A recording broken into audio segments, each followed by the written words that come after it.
Hello बच्चों, कैसे हैं आप सब। आई होप आप लोगों ने टेस्ट अच्छे से दिया है और जिन्होंने नहीं सबमिट किया है वो एक बार सोल्यूशन ज़रूर देख लें।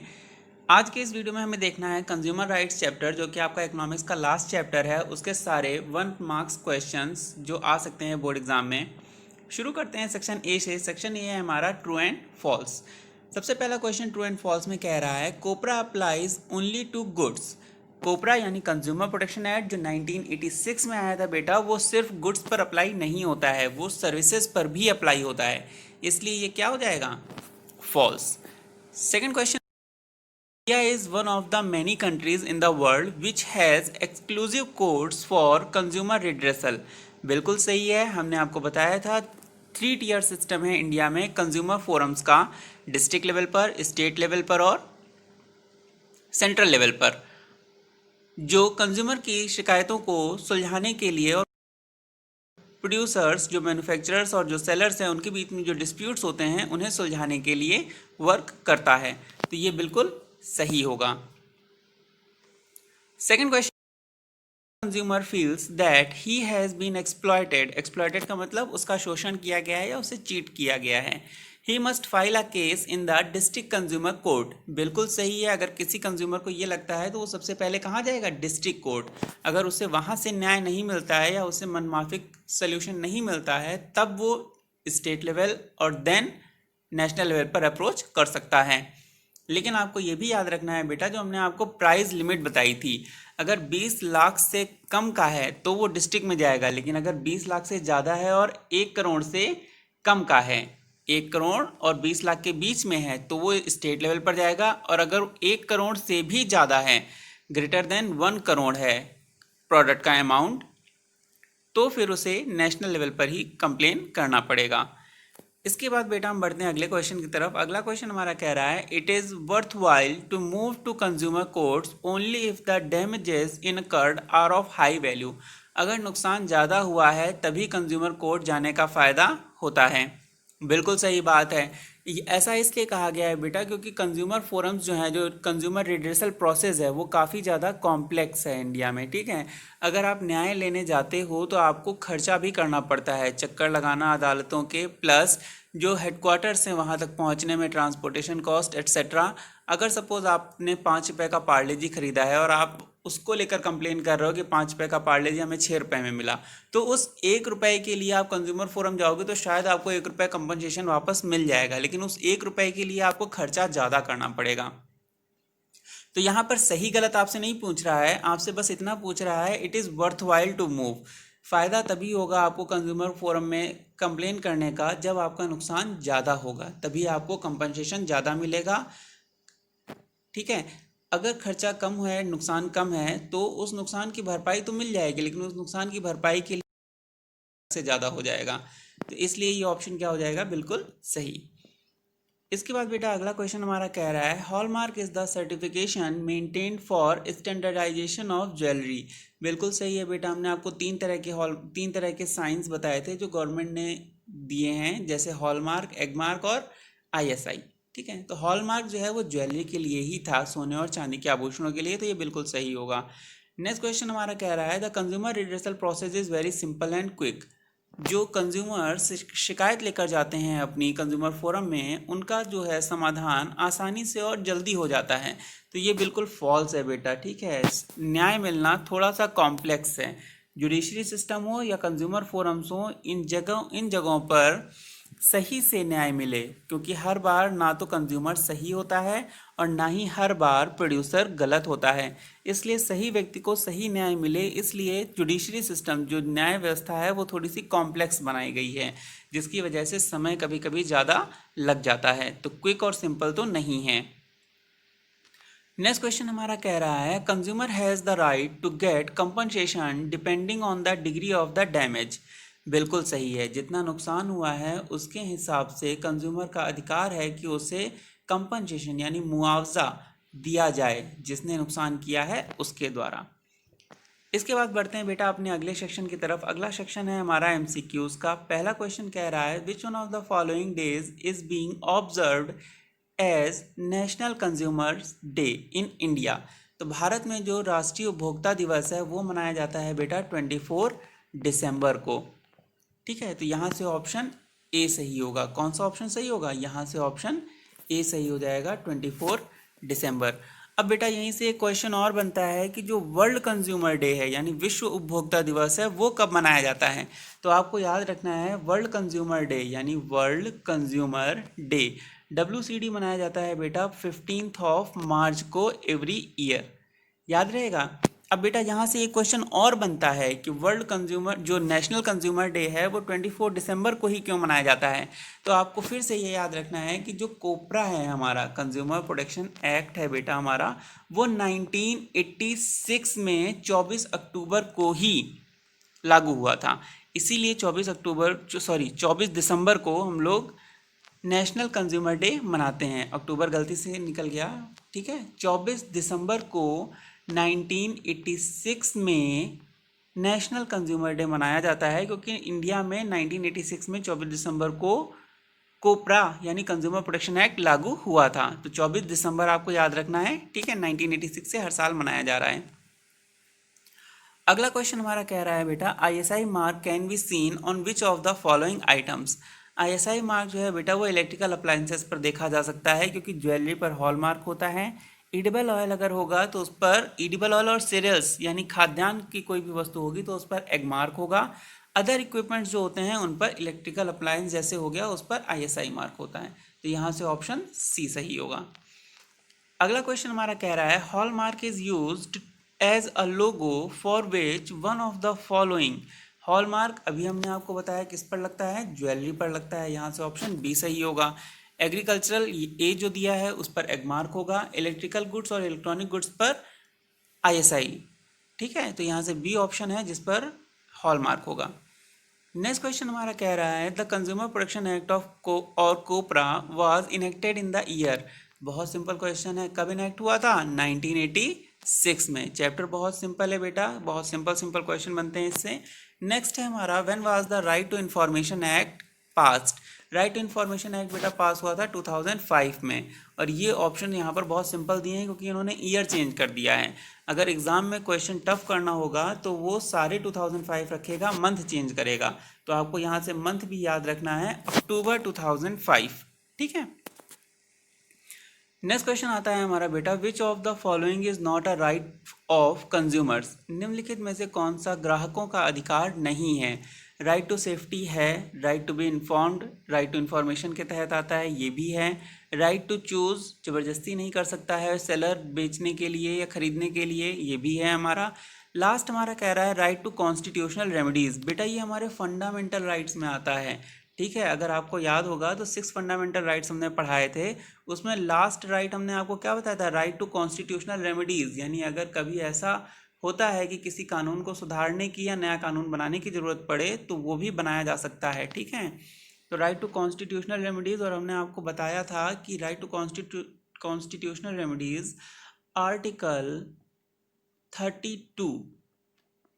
32 से 35 के बीच में हमारे कॉन्स्टिट्यूशन में निहित हैं, ठीक है। तो राइट टू कॉन्स्टिट्यूशनल रेमेडीज ये हमारा फंडामेंटल राइट है, इसका ग्राहकों से कोई लेना देना नहीं है, ठीक है। नेक्स्ट हमारा आता है when did United Nations adopt the UN guidelines for consumer protection. तो ये आपको बहुत अच्छे से याद रखना है, वर्ल्ड लेवल पर कुछ हुआ था उसके बाद इंडिया ने भी उसी को फॉलो किया। 1986 में इंडिया ने कंज्यूमर प्रोटेक्शन एक्ट लाया था, उसके एक साल पहले 1985 में यूनाइटेड नेशन ने कुछ गाइडलाइंस कंज्यूमर प्रोटेक्शन के लिए लागू की थी, अडॉप्ट की थी। तो आपको ये दोनों ईयर याद रखने हैं, 1986 में इंडिया में आया था और इससे पहले यूनाइटेड नेशंस, एक साल पहले यूनाइटेड नेशन अडॉप्ट कर चुका था। तो यहाँ से ऑप्शन कौन सा सही हो जाएगा? Option A. नेक्स्ट क्वेश्चन हमारा आता है which of the following is not a function of consumer protection council. Consumer protection council का काम नहीं है, तो काम क्या नहीं है? यहाँ से बेटा अगर हम देखेंगे पहला ऑप्शन हमारा कह रहा है to create awareness of consumer. ये ऑप्शन बेटा बिल्कुल सही होगा। कंज्यूमर्स में अवेयरनेस यानी ग्राहकों को जागरूक करना ये कंज्यूमर प्रोटेक्शन काउंसिल का काम होता है। बी ऑप्शन कह रहा है to guide consumers on how to file cases in consumer courts. Consumer courts में कैसे केस फाइल किया जाए यानी कंज्यूमर्स को गाइड करना, सही रास्ता दिखाना न्याय पाने के लिए, ये भी कंज्यूमर प्रोटेक्शन काउंसिल का काम होता है। डी ऑप्शन कह रहा है to represent consumers in consumer courts at times, ये भी बिल्कुल सही है, कंज्यूमर्स की मदद करना कंज्यूमर कोर्ट में उनको खुद रिप्रेजेंट करने के लिए। सी ऑप्शन जो है वो कह रहा है to provide compensation to consumers when they are cheated by shopkeepers, तो ये बेटा बिल्कुल गलत है। अगर चीट शॉपकीपर कर रहा है यानी शॉपकीपर धोखा दे रहा है तो कंज्यूमर प्रोटेक्शन काउंसिल कंपनसेशन क्यों देगा? ठीक है, कंपनसेशन शॉपकीपर को ही देना पड़ेगा, बस कंपनसेशन लेने के लिए कंज्यूमर प्रोटेक्शन काउंसिल मदद करेगी कंज्यूमर्स की। ठीक है, तो यहाँ पे कंपनसेशन देना ये कंज्यूमर प्रोटेक्शन काउंसिल का काम नहीं होता है। ठीक है, लेकिन कंपनसेशन लेने में मदद करना ये काम होता है। ठीक है, तो शॉपकीपर्स ने अगर चीट किया है तो कंपनसेशन प्रोवाइड कौन करेगा? शॉपकीपर ही करेगा। कंज्यूमर प्रोटेक्शन काउंसिल केवल कंपनसेशन लेने में कंज्यूमर की मदद करेगा। तो यहाँ से option C not a function हो जाएगा। ठीक है, नेक्स्ट क्वेश्चन कह रहा है what was the name given to the agencies at the global level for the protection of consumer rights. What was the name given, क्या नाम दिया गया है उस संस्था को एट ग्लोबल लेवल, वैश्विक स्तर पर, to protection of consumer rights, जो कंज्यूमर राइट्स की रक्षा करेगा। तो इसे कहा जाता है बेटा कंज्यूमर इंटरनेशनल, यानी कंज्यूमर्स के राइट की विश्व स्तर पर रक्षा करने के लिए कंज्यूमर इंटरनेशनल नामक एजेंसी फॉर्म की गई है। तो यहाँ से क्या ऑप्शन सही हो जाएगा? Option D. नेक्स्ट क्वेश्चन है हमारा which one of the following does not provide certificate of standardization in India. ISI देता है बिल्कुल, हॉलमार्क भी देता है, ज्वेलरी पर एगमार्क भी देता है, कोपरा बेटा कानून है, ये किसी तरह का सर्टिफिकेशन नहीं है। ठीक है, कब आया था हम बार बार बता रहे हैं आपको, 1986 में। ठीक है, नेक्स्ट क्वेश्चन हमारा कह रहा है suppose you want to buy toothpaste and the shop owner says that he or she can sell the toothpaste only if you buy a toothbrush. यानी कि आप किसी दुकान पर जाते हो टूथपेस्ट खरीदने के लिए और दुकानदार कहता है कि आपको टूथब्रश भी खरीदना पड़ेगा तभी हम टूथपेस्ट देंगे। तो क्या ये सही है? तो ये सुनने में ही लग रहा है कि ये गलत है और ज़बरदस्ती आपको सामान बेचने की कोशिश की जा रही है। Which of the right is being violated by the shopkeeper, तो आपके किस अधिकार का उल्लंघन यहाँ पर शॉपकीपर के द्वारा हो रहा है? तो हमने आपको बताया था बेटा कि राइट टू चूज़, यानी कि आप जो है एज अ प्रोड्यूसर कंज्यूमर को फोर्स नहीं कर सकते हो कोई सामान खरीदने के लिए। तो ये हमारा राइट टू चूज़ होता है बेटा जिसका वायोलेशन हो रहा है। ठीक है, आप किसी दुकान पे जाओ साड़ी की, सूट की या कपड़ों की या ज्वेलरी की, मिठाई की, और सामान देखने के बाद आप मना कर दो कि नहीं भैया हमें सही नहीं लग रहा है, तो दुकानदार आपसे ये नहीं कह सकता है कि अरे इतना टाइम खर्च किया मेरा, अब आपको खरीदना ही पड़ेगा। ठीक है, तो वो ग्राहक के ऊपर है, अगर उसे सामान सही लगता है तो वो खरीदेगा, अदरवाइज वो मना कर सकता है किसी भी पॉइंट ऑफ नेगोशिएशन या बार्गेनिंग पर। ठीक है, नेक्स्ट क्वेश्चन हमारा कह रहा है which of the following is not a right of consumer. Consumer का राइट कौन सा नहीं है? ठीक है, तो ये क्वेश्चन रिपीटेड है बेटा, हम आपको एक्सप्लेन कर चुके हैं। राइट टू कॉन्स्टिट्यूशनल रेमेडीज, ये आपका फंडामेंटल राइट है, आर्टिकल 32 से 35 के बीच में, ये कंज्यूमर राइट्स में नहीं आता है। नेक्स्ट क्वेश्चन है in October 2005 the government of India enacted a law known as, ये फिर से रिपीटेड क्वेश्चन है, बस घुमाकर पूछा गया है, ये हमारा राइट टू इंफॉर्मेशन है बेटा। ठीक है, ऑप्शन बी यहाँ से सही होगा जो अक्टूबर 2005 में लागू हुआ था। नेक्स्ट क्वेश्चन हमारा कह रहा है which one of the following is not true regarding the right to safety. Right to safety के लिहाज से क्या सही नहीं है? तो यहाँ से ऑप्शन सी हमारा है जो गलत है, यहाँ पर दिया गया है। क्या कह रहा है ऑप्शन सी बेटा?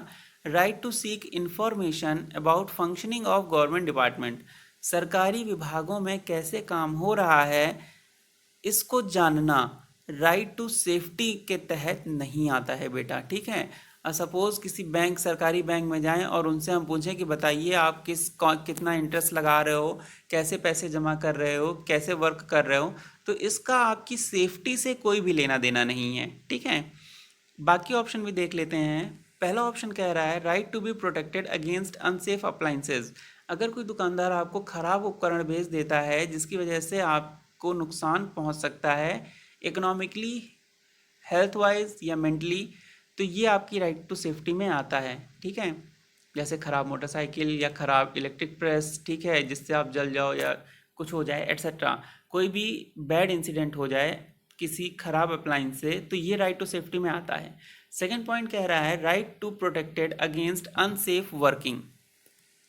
अनसेफ वर्किंग, सपोज किसी फैक्ट्री में वर्क, वहाँ पे प्रॉपर लाइटनिंग फैसिलिटी या प्रॉपर वेंटिलेशन नहीं है, तो इससे हेल्थ डिटोरिएट कर जाएगी। तो ये भी हमारा राइट टू सेफ्टी में आता है बेटा। तो पहला और दूसरा ऑप्शन क्या होंगे? सही। सी गलत होगा, ये कैसे होगा हम आपको बता चुके हैं। डी ऑप्शन क्या कह रहा है? Right to be protected against services which are hazardous to life. ऐसे काम नहीं करवाए जा सकते हैं जो जीवन के लिए हानिकारक हों। यानी कि सपोज हमारे घर में कोई सपोज आता है, मेड आती है, ठीक है, तो उससे हम ऐसे काम नहीं करवा सकते हैं जो उसकी लाइफ के लिए हैजार्डस हों।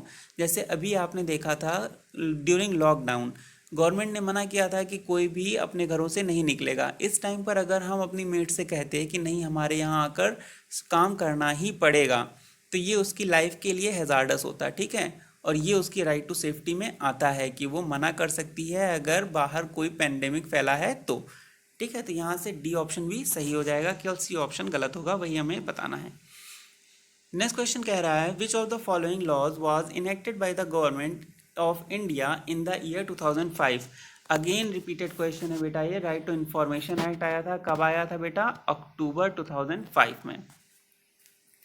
नेक्स्ट क्वेश्चन हमारा कह रहा है who amongst the following is protected through rules market place. Market place में प्रोटेक्शन के लिए कोपरा बनाया गया है बेटा 1986 में, ठीक है। तो कंज्यूमर्स को प्रोटेक्ट किया जाता है मार्केट प्लेस में। नेक्स्ट है marketing of goods and services which are hazardous to life and property is covered under right to safety या राइट टू बी प्रोटेक्टेड, ठीक है। प्रोटेक्टेड का मतलब ही सेफ्टी है यहाँ पर, बस लैंग्वेज चेंज है बेटा, कंफ्यूज बिल्कुल ना होइएगा। नेक्स्ट क्वेश्चन हमारा कह रहा है consumer protection act 1986 covers the whole of India except. पूरे भारत में कंज्यूमर प्रोटेक्शन एक्ट 1986 लागू हुआ था, लेकिन कहाँ पर लागू नहीं हुआ था? ये बेटा जम्मू एंड कश्मीर में लागू नहीं हुआ था, क्योंकि उस स्टेट का अपना अलग कॉन्स्टिट्यूशन होता था 1986 में।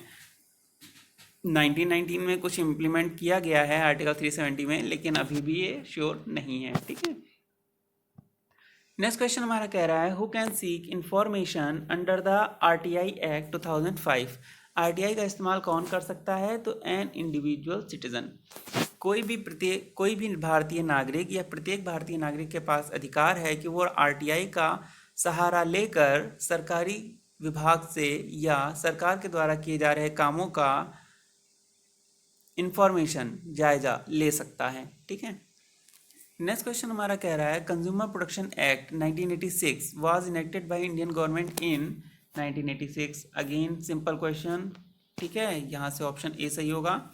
नेक्स्ट क्वेश्चन कह रहा है MRP on product represents. MRP बेटा आपको याद रखना है, जो हम लोगों ने एमएसपी पढ़ा था वो मिनिमम सपोर्ट प्राइस होता है, ठीक है। एमआरपी क्या होता है? Maximum retail price. तो मिनिमम और मैक्सिमम में कंफ्यूज नहीं होना है। एमएसपी वो होता है जिसपे सरकार अनाज खरीदती है, ठीक है। एमआरपी वो होता है जिसपे कंज्यूमर सामान, जिससे ज़्यादा पे कंज्यूमर को सामान बेचना इलीगल होता है। यानी मैक्सिमम रिटेल प्राइस किसी वस्तु का अधिकतम खुदरा मूल्य होता है, जिससे अधिक पर वस्तु को बेचना गैर कानूनी होता है, ठीक है। तो यहाँ से ऑप्शन बी सही होगा। और ये जरूर याद रखिएगा कि आप एमआरपी पर भी बार्गेनिंग कर सकते हो, ठीक है। एमआरपी से कम पे सामान खरीदा जा सकता है, ज़्यादा पे बेचा नहीं जा सकता है। नेक्स्ट क्वेश्चन बेटा कह रहा है consumer international was created by. तो ऑब्वियस सी बात है यूनाइटेड नेशन 1985 में जो consumer protection rules and regulations हैं वो किसने अडॉप्ट की थी? यूनाइटेड नेशंस ने अडॉप्ट की थी। तो यहाँ से क्या सही हो जाएगा? यहाँ से यूनाइटेड नेशन यानी ऑप्शन बी सही होगा आपका। नेक्स्ट क्वेश्चन कह रहा है विच लोगो और mark you will have to look on a biscuit packet. खाने की चीज़ है तो एग मार्क होगा, यानी कि ऑप्शन ए सही होगा बेटा, ठीक है। ज्वेलरी होती तो हम लोग हॉल मार्क देखते, अगर कोई अदर प्रोडक्ट होता है इलेक्ट्रॉनिक इंस्ट्रूमेंट टाइप का तो उस पर हम आईएसआई देखते हैं। नेक्स्ट क्वेश्चन हमारा कह रहा है factors which cause the exploitation of the consumer, all of the above, ठीक है क्या क्या ये देख लेते हैं। लिमिटेड एंड रॉन्ग इन्फॉर्मेशन, ग्राहकों को सही और सीमित जानकारी ना देना, ठीक है, यानी ग्राहकों को कम जानकारी देना और गलत जानकारी देना, इसके द्वारा ग्राहकों का शोषण किया जाता है, उनसे ठगी की जाती है। Illiteracy and ignorance of consumer, consumer भी इतने पढ़े लिखे नहीं होते हैं बेटा कि वो सारी बातों को या सारे इंस्ट्रक्शंस को तुरंत समझ जाएं। Few sellers and limited competition, जब किसी चीज़ के सेलर कम होते हैं और कंपटीशन नहीं होता है तब प्राइस बढ़ जाते हैं। जैसे हम लोग एग्जांपल लेंगे किसका, जियो का। इस टाइम अगर मार्केट में देखा जाए तो केवल 3 कंपनियां आपको दिखती हैं, वोडाफोन, एयरटेल और जियो, यानी 3 ही सेलर हैं। ठीक है, अगर कंज्यूमर, मोबाइल कंज्यूमर जो हैं वो चाहें भी कि हम किसी अच्छी कंपनी का सिम ले लें तो बीएसएनएल में तो स्पीड नहीं आएगी, वो तो सरकारी है, उसे छोड़ ही दो। ठीक है, 40 करोड़ के आसपास लगभग सेल जो सब्सक्राइबर हैं, जो उपभोक्ता हैं, वो जियो के हैं। यानी कि सबसे ज़्यादा इस्तेमाल किया जाने वाला मोबाइल नेटवर्क इस टाइम इंडिया में कौन सा है, जियो है, देन भारती मित्तल और फिर वोडाफोन आइडिया। ठीक है, तो यहाँ पर कंपटीशन जब कम है तो प्राइस क्या होंगे, धीरे धीरे बढ़ने लगेंगे। जो सेलर है वो अपने मनमाफिक प्राइस रखेगा और कंज्यूमर्स के पास कोई ऑप्शन ही नहीं होगा उस बढ़े हुए प्राइस को चुकाने के अलावा। जब जियो नया नया आया था बेटा, आपको तब याद होगा कि बहुत सारे कंपनियां थी, जैसे यूनिनॉर हो गया, टेलीनॉर हो गया, ठीक है, एट्सेट्रा एट्सेट्रा, एयरसेल हो गया। ठीक है, तब जियो के प्राइस कम थे, लेकिन धीरे धीरे क्या हुआ, सारा कंपटीशन खत्म हो गया। क्यों? क्योंकि जियो का प्राइस कम था, और जब प्राइस कम था तब बाकी सब सरवाइव नहीं कर पाए, और जब मार्केट में सेलर बचे ही नहीं, ठीक है, सेलर कम हो गए, तो जियो ने क्या किया, धीरे से अपना प्राइस बढ़ा दिया। तो ये मार्केट स्ट्रेटजी है जो आपको समझनी होगी, और ये सब काम हुआ 3 से 4 सालों में। ठीक है, 3 से 4 सालों में ये पूरा प्रोसेस कंप्लीट हुआ। पहले प्राइस कम रखो जिससे बाकी सेलर्स कंपटीशन से बाहर हो जाएं, और जब सेलर कोई ना बचे, मोनोपोली हो जाए, तो धीरे से प्राइस बढ़ा दो। ठीक है, तो इस तरह से कंज्यूमर्स का एक्सप्लॉयटेशन किया जाता है। ये था हमारा few sellers and limited competition, और यहाँ से हम देख रहे हैं कि हमारे सारे ऑप्शन क्या होंगे, सही होंगे। ठीक है, इसके अलावा भी बहुत सारे होते हैं बेटा। नेक्स्ट क्वेश्चन हमारा कह रहा है, to protect themselves what do consumers need. Consumers को क्या करना चाहिए खुद को बचाने के लिए। ठीक है, तो यहाँ से हम देखेंगे कंज्यूमर फोरम, ये तो जब एक्सप्लॉयटेशन हो जाता है उसके बाद वर्क करती हैं। कंज्यूमर प्रोटेक्शन काउंसिल, ये भी न्याय दिलाने के लिए वर्क करती हैं। कंज्यूमर मूवमेंट, ये बेटा होता है जो चलाया जाता है हो रहे एक्सप्लॉयटेशन के खिलाफ। और लास्ट हमारा कह रहा है कंज्यूमर अवेयरनेस। तो कंज्यूमर जो है वो खुद को बचाने के लिए इंडिविजुअल स्तर पर क्या कर सकते हैं। मूवमेंट बेटा इंडिविजुअल तो होता नहीं है, मूवमेंट तो जब बहुत सारे लोग होंगे तब होगा। कंज्यूमर अवेयरनेस, कंज्यूमर जो है वो किसी भी प्रोडक्ट को खरीदने से पहले उसकी पूरी जानकारी कर सकता है, सेलर के बारे में जानकारी कर सकता है, अपने सारे अधिकारों को जान सकता है। ठीक है, पढ़ लिख कर। ठीक है, तो यहाँ से कंज्यूमर अवेयरनेस पॉइंट ऐसा है जो कंज्यूमर इंडिविजुअल लेवल पर कर सकता है खुद को बचाने के लिए। ठीक है, पहले 2 पॉइंट जो थे वो एक्सप्लॉयटेशन होने के बाद वर्क करते हैं। कंज्यूमर मूवमेंट मासेस में वर्क करता है, इंडिविजुअल लेवल पर सिर्फ डी पॉइंट यानी कंज्यूमर अवेयरनेस सही होगा। नेक्स्ट पॉइंट बेटा हमारा कह रहा है, which mark should you look for while buying Honey. Honey खाने की चीज़ है, इसलिए उस पर हम किस मार्क को देखेंगे, उसकी गुणवत्ता को सुनिश्चित करने के लिए हम देखेंगे एग मार्क को। ठीक है, तो यहाँ से ऑप्शन सी सही होगा। नेक्स्ट क्वेश्चन कह रहा है हमारा बेटा, name the code to which a consumer can approach having a claim of reach 40 lakh.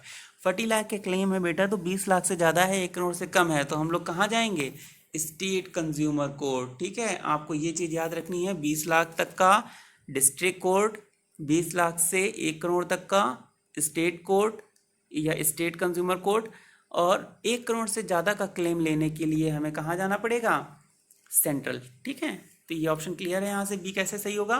और लास्ट आपका एमसीक्यू कह रहा है, the organization which lays down standards of products at the international level is called ISO, international standard organization. ठीक है, तो यहाँ से ऑप्शन सी सही होगा। इसके बाद बेटा हमारा आता है सी सेक्शन। सी सेक्शन हमारा मैच द फॉलोइंग था, यहाँ से हम कॉलम ए और कॉलम बी देखेंगे। तो पहला पॉइंट हमारा कह रहा है, availing details of ingredients of a product, किसी प्रोडक्ट के इंग्रेडिएंट्स के बारे में जानकारी इकट्ठा करना, ये हमारा आएगा बेटा राइट टू इंफॉर्मेशन में। ये हमारा किस में आएगा, राइट टू इंफॉर्मेशन में। इसके बाद नेक्स्ट आता है हमारा राइट टू इंफॉर्मेशन हो गया बेटा हमारा ये। इसके बाद नेक्स्ट आता है Agmark. What is Agmark, it is use to ensure quality and quantity of food products. तो यहाँ पे आपको बी कॉलम में फूड प्रोडक्ट कहीं दिख रहा है, certification of edible oil and cereals, तो यहाँ से सेकंड का सी ऑप्शन सही हो जाएगा। थर्ड हमारा कह रहा है accident due to faulty engine in a scooter, accident हुआ है बिकॉज ऑफ बैड इक्विपमेंट, तो ये बेटा हमारा राइट टू सेफ्टी में आता है, ठीक है। फोर्थ क्वेश्चन कह रहा है district consumer court, district consumer court dealing with consumer cases, बिल्कुल सही होगा। इसके बाद कोई कोर्ट का तो जिक्र हो नहीं रहा है 5 और 6 में, तो यहाँ से 4 का हम लोग क्या सही करेंगे, बी ऑप्शन। इसके बाद कह रहा है कंज्यूमर इंटरनेशनल, कंज्यूमर इंटरनेशनल क्या करता है, ग्लोबल लेवल पर कंज्यूमर्स के वेलफेयर के लिए काम करता है, तो यहाँ से ऑप्शन एफ सही हो जाएगा।